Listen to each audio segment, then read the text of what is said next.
Great test this week. Great challenge to go against this Bills team, this Bills defense, at their place. So, we see this as a big challenge, big test, and,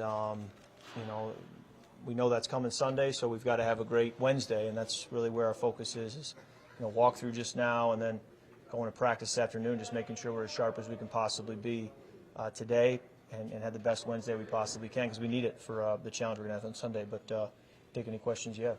Kirk, they've got the #1 scoring defense in the league. What are some of the attributes that make them so stout on the defensive side of the ball? Yeah, I think it's every piece that you could make mention of. They're doing well. I think it starts with a great scheme. I think they play very fast. They play hard. I think they play well as a unit. I think they have players on all three levels of defense. I think they can cover well. I think they tackle well. I think they create turnovers well. I think you can go down the line of attributes you want in a defense, and they're checking those boxes. Kirk, obviously everyone's getting asked about this being a measuring stick game, but just how do you view it as a chance to see where this offense is at against that defense? I think every game is a measuring stick. I think last week's a measuring stick. The week before that's a measuring stick. I think every time you step out there, you're being tested, and this week will be no different. Does Leslie Frazier have a signature as a defensive coordinator? You've gone up against him before, or something that is there a way? What's his brand, I guess? I think brands evolve over time, and we haven't played Coach Frazier since 2018. He did a great job against us that day, and I think he's always had a respected defense, respected scheme, and guys who play hard and play at a high level. And he's been around football a long time, and anybody who's been around him thinks very highly of him as a person, as a coach. This is obviously Diggs' first game against the Vikings. How do you kind of look back on that trade, and then you guys got Jefferson with the pick, and then everything that's transpired since that trade was made? Yeah, I think it's one that's worked out for everybody involved. I think Stefan, felt that he was wanting a different opportunity, and I think his production in Buffalo would suggest that that's worked out very well for him. And it was tough to lose him, but when you're able to go get Justin, which is not easy to do. I mean, when you lose Stefan without the guarantee of replacing that, it's hard. But being able to get Justin sort of made it sting a little less, if you will, with the way Justin's played. But make no mistake about it, Stefan is an elite receiver. He's shown that here, he's shown that there, and he's doing it again this year. And it doesn't surprise me in the least. I haven't played with him. We talk so much about situational football, but it seems like this team is making that big play, whether it's offense or defense, when things aren't going well, when you need it. Is that just a trait of good teams that whenever you have to have an important drive or stop on defense, that you can come up and make that play?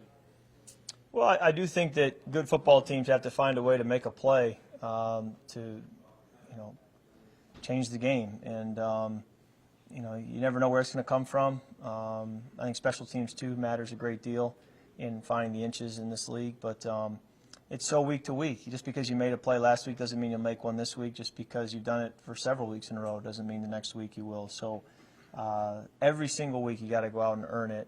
And you're only really as good as your last play. And I think we need to play with that kind of mindset, that kind of urgency. Kirk, if you think back on that trade and then getting Jefferson in there, when did you kind of first know, or when did it kind of first enter your mind that, hey, we might be able to replace Stefan with Justin and have this kind of be the same level of production we're used to? Week 3 against the Titans, when I threw that go ball to him on third down, I underthrew it a little bit. He went up and got it. And then the rest of that Titans game, I think he showed his ability, and you kind of felt like, okay, we might have an X receiver here.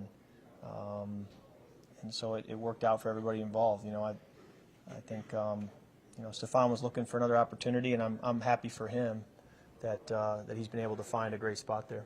What attributes like that wants to leave? Do you take that personal as a quarterback for him wanting to go see other opportunities? He made it pretty clear from the start that this has nothing to do with you, and we talked about it. And in pro sports, there's a level of players needing to protect themselves and look out for themselves in their careers, and I understand that, and everybody in this locker room does, and so I understood where he was coming from. What attributes did you appreciate about Stefan when he threw passes to him here for 2 years? I mean, I don't know where to begin. There's so many. I mean, he's so twitchy, unbelievable hands, tracks the ball so well. great competitor. He can help you in a variety of ways, can run the whole route tree, can do stuff in the run game. The football's in his hands, good things happen, and he's just dynamic. And, you guys have seen that just like I have over many years. How did he make it initially clear that it wasn't about you at all? Did he reach out to you in some capacity, or when did you hear that it wasn't about you? He told me it has nothing to do with you. And I said, okay, I understand. That was how it happened. Was that like he called you like the day of the trade, or text you? Months before that. No, I'm talking way back. I mean, he missed a week of practice, I think. I recall, yeah. So. Wasn't that boycott, I mean, now it's kind of funny, but at the time, but it was his boycott that got you guys throwing the ball again, kind of, wasn't it that year? I'm not sure what you're talking about. I really don't When you didn't come to understand. practice, I mean, and then they started, because you had run the ball so much against Chicago that day? Yeah, I don't remember it all. It's been so long. There's been so much football since then. But certainly, I remember Adam got hurt, pulled his hamstring in Detroit, and I remember thinking, I'm so glad Stefan's still here, because if Adam had pulled his hammy and he was already on another team, we were going to be in trouble. And he really carried us for that stretch of games. We needed him to, and he made play after play. Giants game, Detroit game, the Philly game. He had a touchdown. The Washington game, I remember making big plays. I mean, it was game after game after game, and that's the way he's been ever since, really. Kirk, how much are you just enjoying this year? I mean, outwardly, we see the plane, we see you on McAfee and with the Mannings, and I know that's not what it's about, but just how much enjoyment are you getting out of what you guys have been able to do the last 10 weeks? Well, I think it's always fun to win. You certainly don't do those things as much after a loss because you have self-awareness, but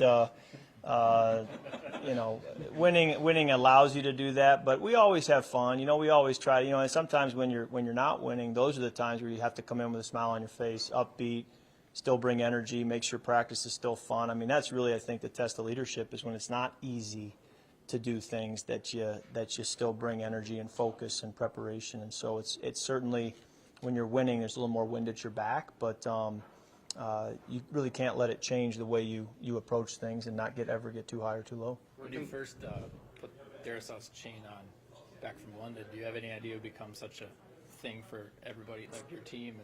Well, the rule was no social media on planes was the rule, and I guess it was in our best interest that it got out. I guess, but in terms of what I was expecting, when you're not supposed to post what's on the plane, I wasn't expecting anything. I guess so. But obviously, once it got out and the train gets on the tracks, it's hard to stop it at that point, as you can evidence by me not wearing a shirt last week. So, yep. What's your wife's reaction to you and all the changes? I mean, my wife knows me, so she laughs probably first of anybody. I mean, I took photos with my family after the Miami game with my white T-shirt tucked in, and she said, "Why is your T-shirt tucked in? Like, I should have been there to tell you not to do that." And so she was laughing so hard when it was, then that became a thing and a Halloween costume and all that. And then, so anyway, she laughs along with everybody else. Where does the celebration go from here? If you That's the question, Andrew. I mean, that's the question is where do you take this thing? And I think that ball's in the court of everybody else on the team. But let's hope we're having that problem. Kirk, what has Christian Darrisaw meant to this offense, and how's he grown? He's been tremendous. The fact he's only a second-year player is incredible, considering how confident and comfortable he is in his role. He has a very difficult job going against great pass rushers every week. He's just himself. It was great to meet his dad after the game this past week. He was able to go back home essentially and play in front of a lot of home, family members and friends, and had another great game. So I'm so grateful. Another guy, when you lose a Riley Reef, you're like, man, how do we replace that? And the fact that we were able to get Christian Darrisaw, I think, is a big deal. When you can find players who can replace great players that quickly, it really helps your team not skip a beat and keep finding ways to be effective. Kirk, I know you say you don't listen to the outside noise, but the perception from some that, well, the Vikings have to prove that they're for real. You've won a bunch of close games against teams with average or losing records. I mean, do you guys feel you need to show people you are for real? I mean, you've got Buffalo coming up, Dallas after it. I think there's a need to prove yourself every week. You really are only as good as your last play, and I never feel safe. I never feel content. I think you're always working to prove yourself and prove you belong, and you play your schedule and do the absolute best you can. But I've been the first one after games to say, hey, we won, we can play better, and I think we'll always be saying that. But it's great to be having these conversations at 7-1 rather than at 1-7. But there's no doubt that we have, we're always looking to improve, and this is a great test this Sunday. Kirk, when you study the opposition, do you take a look at the tendencies of the defensive coordinator at all? I mean, just kind of get a read on what he likes to do? Yeah, I think you're always trying to get a feel for how they want to defend teams, how they want to defend you, how they want to defend your approach, and yes, you absolutely want to get a beat on what they're doing. Okay, thank you.